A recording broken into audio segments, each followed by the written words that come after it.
Hello, it's Caroline at For the Love of Crochet, and today is a bit of a WIP weekend. I have a couple of very special finished objects to share, but also this past week has been really difficult for me. I'm sure we all come across these weeks where we just don't have successful projects. My fall in love is not turning out so great. My first project, great. My second one, not so great. So it's been a struggle, and I know that we always have these struggles sometimes. I probably would not even have finished it if it wasn't for the Fall in Love collab with my good friends Cassandra, Craftably Ever After, Julie at KS Mom Crochets, Mimi Makes Keepsakes, Marcia, and Bonnie at Strawberry Bonnie Crochet. We're all hosting this. Gonna reveal October 1st, but my Fall in Love project is turning out to be very difficult. Well, we're moving on. Let's get into something that has brought me lots of joy. You've heard of MJ Off the Hook. She has a Granny Pop collab going on, and I'm not following along. I just see the patterns available for free. She also sells them in her Etsy shop. I followed the YouTube tutorial.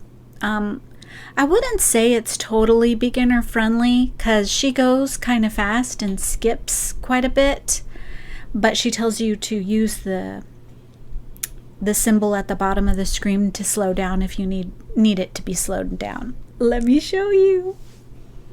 Have you heard of the saying, build it and they will come? I am making this for my future grandbabies. I don't have any. Isn't that adorable? Oh my gosh. This yarn was from the Bella Coco boxes, and these buttons I got at Hobby Lobby. Oh my goodness, this was so easy and so much fun, and all I did was follow the YouTube tutorial for MJ Off the Hook's Granny Pop for the baby. So cute. And this was one ball of yarn. The yarn was called Calypso DK, and it kind of reminds me of that homespun yarn. It has a very soft but ripply yarn, like little puffs of yarn. So that's what it reminds me of. And oh my goodness, how darling that is. Oh, it's so cute. This brought me so much joy. I do love a granny stitch, and I was getting rid of some Bella Coco yarn. So whenever I have a yarn, my go-to stitch is granny stitch. Very cute. I love it. I think it came out wonderful. And this color is creamy nude. It's beautiful. So this brought me a lot of joy. And yeah, I don't have any grandbabies, and so I was like, well, I don't know who I'm making this for. But then I thought, build it and they will come. Okay, and another thing that's I made was something from this book called Zoomigurumi, Endangered Animals. I actually, for some reason, really wanted to make this frog, but I didn't make it because somebody had made it and said it was so difficult. I believe it was Classy Handmade. Why don't you take a look? So this is the pattern I did, and look at that adorable seal. But my friends, he does not stand up well, and I didn't know that because based on the picture, it looks like he can stand up. And it's not until you get to the part, which is one of the last parts, that she says, or whoever the designer is, says that you have to maneuver these things to make it be to where he can stand up. So I was really disappointed that it didn't stand up unless you can manage to get the fins. So I would probably put wire in it or something, but I made him. And here he is. And you have to try and do this to both of his wings to get him to stand up, which I found disappointing. But the shaping on this is adorable. His eyes, his face, his body, he's just So cute. I just wish he did stand up good without tipping over. So, something to keep in mind if you make him. He is adorable though. And I was getting rid of some yarn, so it's definitely a yarn stash project. Let's see if I can get him to stand.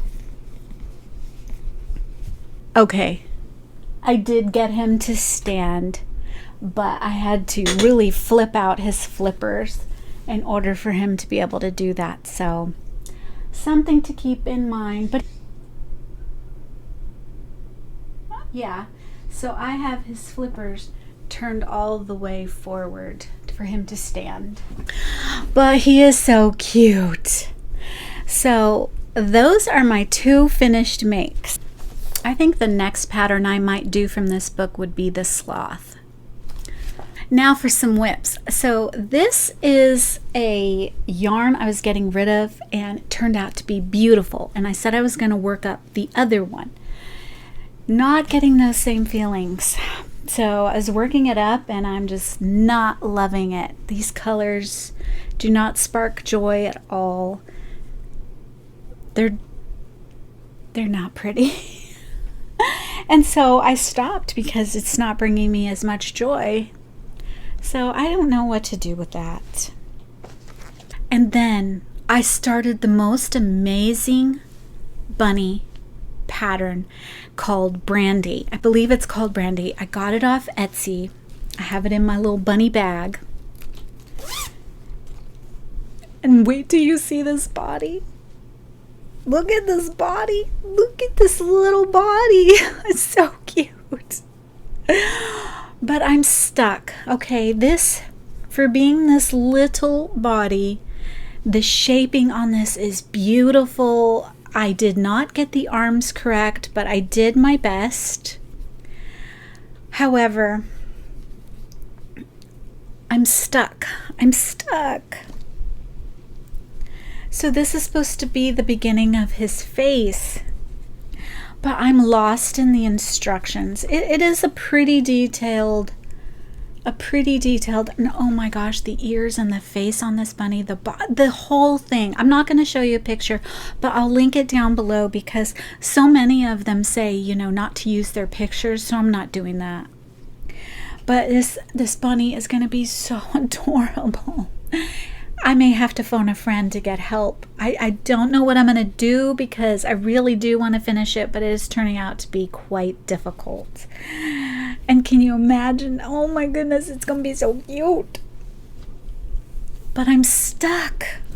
So, like I said, my week has not been great. Fall in love, these 2 projects, I'm stuck. The next thing I'm working on is, I'm working on so many projects, but what I'm forgetting to make is my sponges. Also, that yarn that I used for this sweater, Bella Coco DK, it had 292 meters. It doesn't give me yardage. This is what I had left. So I just wanted to let you know I was able to complete that with something that had 292 meters. So whatever that is in yards, that you can make the Granny Pop Cardi from MJ Off the Hook. So I have been neglecting my sponge making, but I'm running low on sponges and I'm actually in one of those cleaning moods.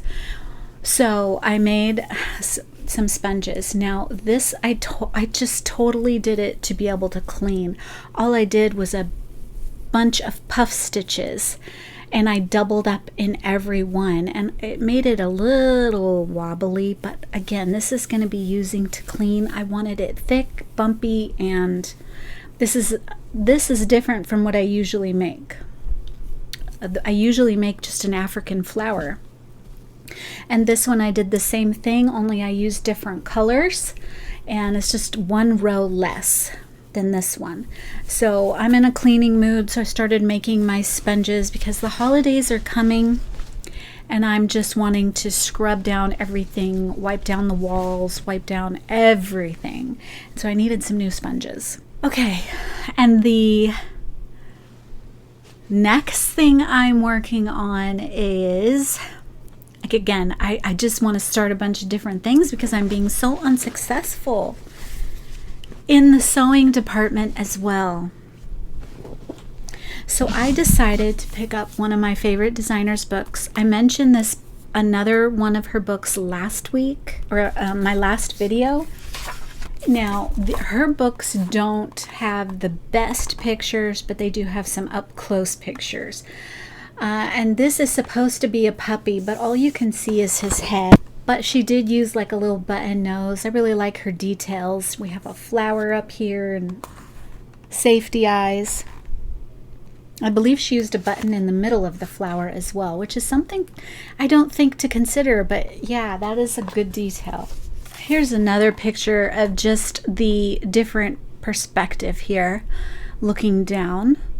So he's very colorful. So I decided to work this up because I have a ton of yarn left from my Hexadaisy cowl that I did, and I have a lot of yarn left, and it's all very beautiful colors in Stylecraft Special DK. So in this lovely bag from Cassandra,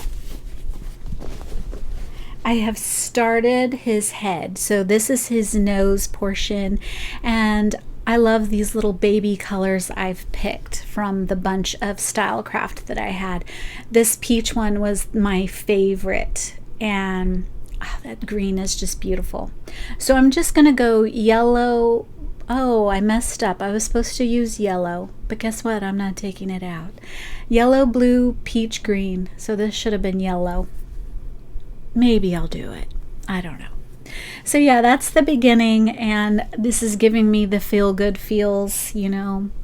I know I can trust these patterns. I know I'm not going to be surprised. I know how it works, so this should be a lovely project, probably finished by next time. Okay, so the next thing is I had these granny bags. My D-rings did work out, and when I ordered them on Amazon, I got this many for $8. I think there's like 50 maybe more. Probably 100, maybe 75. So I did add those. I am having the worst trouble figuring out how to line this baby. And I'm like, you want the inside fabric to be inside, you want the outside fabric. I couldn't do it. I've tried it 3 or 4 times. I've spent 2 full days, now long days, trying to figure it out. I don't know what I'm doing wrong, but no matter what, it's like my brain will not allow me to put the zipper the other way. And so the outside fabric with the zipper out, I'm like, no, I need the outside fabric on the inside so I can line it. I don't know what to do. I don't know how I'm doing. My brain will not allow me to do it opposite. Like I said, 2 days work of nothing. And I don't even think I learned anything. I'm just keep making the same mistake and I keep ripping it apart. So I have stopped because obviously I'm not getting it. And I'm going to go phone a friend. I'm going to go call some resources. Go to my sewing shop and get help. Then the other thing I was trying to make is this top, right? So easy. Look. Easy. It's not easy. No. It told me to cut A and B, and A and B don't even match. So I'm like, what am I doing wrong? This does not match this. But I understand this is the back, and then this is the front. But it wants me to put a stay stitch. And I'm like, how can I put a stay stitch here and here? That don't make sense. So I stopped that too because I spent hours on this too, trying to understand, like, okay, girl, you need to quit. So this is on hold too. Oh, I have one more crochet project. This one is turning out well, but I was reluctant to start it because it's not a character I like. So here is the beginning. This is going to be a Chucky doll. So these are his little feet, and I learned a new stitch here. It's not a, this is a free pattern, by the way, and it's not a, you know, back loop only. It's not a back loop to get it to stand up and look like it has a shoe bottom. It's a really neat stitch for that. So I learned something new with this. So I'm using the Stylecraft Special DK for this as well. And hopefully that'll be done by next week. I had a hard time finding all the colors. Okay, so yeah, it has been a week of disappointments, and I just want to feel good. So next, I need something to make me feel good. So I'm going home. I got this book, which is called Anita Katita. Anita Katita. It looks like a Katita. Sewn Toy Treasures, 15 Easy Patterns Bursting with Charm. Very cute. Oh my goodness, look at that face. Look at that. So I want to make something from here. Oh my gosh, look at her. She's so adorable. Look at that one. This little bear. And there's a girl bear. Oh my gosh, look at these guys. And then these could be worked up in so many different types of fabrics to give them a different look. Like if you had a brown bear or gray bear or white bear in different clothing, you could just, your imagination, right? Oh my goodness, this reindeer. So I'm going to try and attempt something in here this week, because I need to keep up my sewing skills, and I need something to make me feel good. So there is some wonderful things in here. So I'm looking forward. I'm hoping I can be successful. So let me know down in the comments what's brought you joy this week. What have you been loving to hook up? What has not? Let's leave the not so good ones out. I shall see you again soon. Bye.